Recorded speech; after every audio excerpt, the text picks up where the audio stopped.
चलिए जानते हैं कि जेठ अमावस्या के दिन किन गलतियों को भूल कर भी नहीं करना चाहिए। तो दोस्तों, जेठ मास की अमावस्या तिथि को गलती से भी शराब और मांस नहीं खाएं। पुराणों के अनुसार जो भी मनुष्य ऐसा करता है वह एक एक पैसे के लिए मोहताज हो जाता है। माँ लक्ष्मी उस पर कभी अपनी कृपा नहीं बरसाती है। जेठ अमावस्या के दिन किसी और के घर का खाना खाने से परहेज करना चाहिए। साथ में ब्रह्मचर्य का पालन करना चाहिए और गुस्सा हिंसा से दूर रहना चाहिए। इस दिन कोई भी शुभ काम भी नहीं करना चाहिए। इस दिन किसी भी मांगलिक कार्य को शुरू न करें। ऐसा करने से काम में सफलता नहीं मिलती है। किसी भी गरीब व्यक्ति को न सताएं। जेठ अमावस्या के दिन उड़द की दाल से बनी हुई कोई भी चीज़ नहीं बनानी चाहिए, ना ही इसका सेवन करना चाहिए। तामसिक खाने से भी दूरी बनाकर रखें, वरना शारीरिक कष्ट के साथ ही आपके भविष्य पर इसका बुरा प्रभाव पड़ सकता है। किसी को उधार न दें और न ही किसी से उधार मांगें। कोई भी नई चीज़ इस दिन नहीं खरीदें। बड़े बुजुर्गों का अपमान तो भूलकर भी नहीं करना चाहिए। दोस्तों, जेठ अमावस्या के दिन ये शनि जयंती भी है, तो भूलकर शनिदेव की प्रतिमा के सामने खड़े न हो और उनकी आंखों में देखने की भूल तो बिल्कुल भी ना करें, वरना आपको शनिदेव के कोप का सामना करना पड़ सकता है। शनिदेव की पूजा के समय अपनी नज़रों को नीचे झुकाए रखें।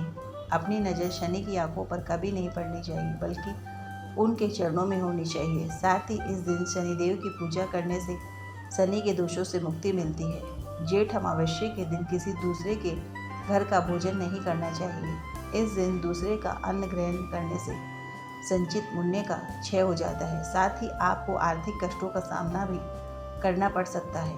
तो दोस्तों, आपकी आर्थिक स्थिति खराब हो सकती है।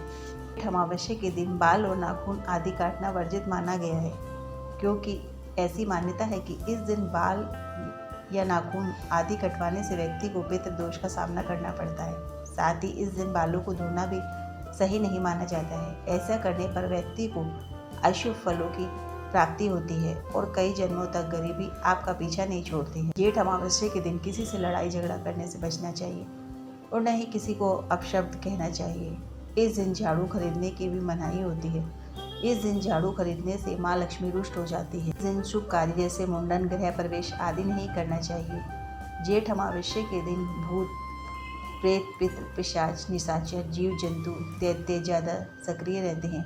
इसकी वजह से हमारे चारों नकारात्मक शक्तियाँ सक्रिय रहती है। इसलिए अमावस्या की रात को किसी भी सुनसान जगह पर जाने से बचना चाहिए। खास तौर पर शमशान की तरफ भूल कर भी नहीं जाना चाहिए।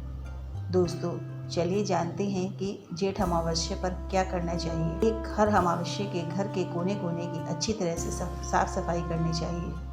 सभी प्रकार का कबाड़ा निकाल कर बेच देना चाहिए। इस दिन सुबह शाम घर के मंदिर और तुलसी पर दिया अवश्य जलाएं। इससे घर के कलह और कलेश दूर होते हैं और दरिद्रता दूर होती है तथा सुख शांति बनी रहती है। घर में सुख समृद्धि का वास होता है। अमावस्या के दिन शनिदेव पर सरसों का तेल, काले उड़द, काले तिल, लोहा, काला कपड़ा, नीला पुष्प चढ़ाकर शनि का पौराणिक मंत्र का जाप करना चाहिए। यह जाप एक माला से कर सकते हैं। इससे आपको करने से शनि का प्रभाव शांत होता है। अन्य ग्रहों के अशुभ प्रभावों से भी छुटकारा मिलता है। हर अमावस्या को पीपल के पेड़ के नीचे सरसों के तेल का दिया जलाने से भी पितृ और देवता प्रसन्न होते हैं। अमावस्या के दिन किसी भी सरोवर पर गेहूं के आटे की गोलियां ले जाकर मछलियों को खिलाएं। इस उपाय से पितरों के साथ ही देवी देवताओं की कृपा भी प्राप्त होती है तथा धन संबंधी समस्याओं से छुटकारा मिलता है। आर्थिक स्थिति में सुधार होता है। घर में धन धान्य की कभी कमी नहीं आती है।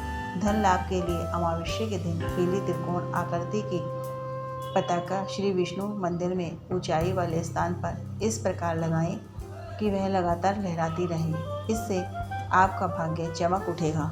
लगातार लाभ हेतु यह ध्यान रहे कि झंडा वहां लगाना चाहिए जहां उसे आप समय समय पर स्वयं बदल भी सकते हैं। हर अमावस्या को गहरे गड्ढे या कुएं में 1 चम्मच दूध डालें। इससे कार्यों में बाधाएं नहीं आती और सभी प्रकार की समस्याओं का निराकरण हो जाता है। जेठ अमावस्या पर पितरों की तृप्ति के लिए विशेष पूजन करना चाहिए। यदि आपके पितृ देवता प्रसन्न होंगे तभी आपको अन्य देवी देवताओं की कृपा प्राप्त हो सकती है। पितरों की कृपा के बिना कठिन परिश्रम के बाद भी जीवन में अस्थिरता रहती है तथा कोई न कोई बाधा बनी रहती है। मेहनत का उचित फल तभी भी प्राप्त नहीं होता है और घर में आर्थिक तंगी का सामना करना पड़ता है। तो दोस्तों, यह तमाम जानकारी ध्यान में रखिएगा। ज्योतिषी और धर्म के उपाय और सलाहों को अपनी आस्था और विश्वास पर आजमाइए। तो हिंदू धर्म में जेठ अमावस्या का काफ़ी खास महत्व है। इस दिन गंगा स्नान, पूजा पाठ के साथ ही दान करना अच्छा माना जाता है। दोस्तों, जेठ अमावस्या के दिन ही वट सावित्री व्रत और शनि जयंती जैसे महत्वपूर्ण पर्व होते हैं। ऐसे में इसका महत्व और बढ़ जाता है। तो हिंदू पंचांग के अनुसार जेठ की शुरुआत 13 मई से हो चुकी है और 11 जून 2025 तक चलेगा। शास्त्रों के अनुसार राम अवतार के समय श्री राम हनुमान जी का मिलन जेठ मास में हुआ था। तभी तो इस मास में आने वाले मंगलवार को बहुत महत्व दिया जाता है। दोस्तों, जेठ महीने के मंगलवार की महिमा अपरंपार है, फिर चाहे वह 4 बार आए या 5 बार आए। भारत के बहुत सारे इलाकों में इसे सब बड़ा मंगलवार भी कहा जाता है। इस दिन हनुमान जी के पूजन का खास महत्व माना गया है। हर महीने तक जेठ माह के हर मंगलवार कुछ सरल उपाय करने से पूरे साल आपको शुभ परिणाम प्राप्त होंगे।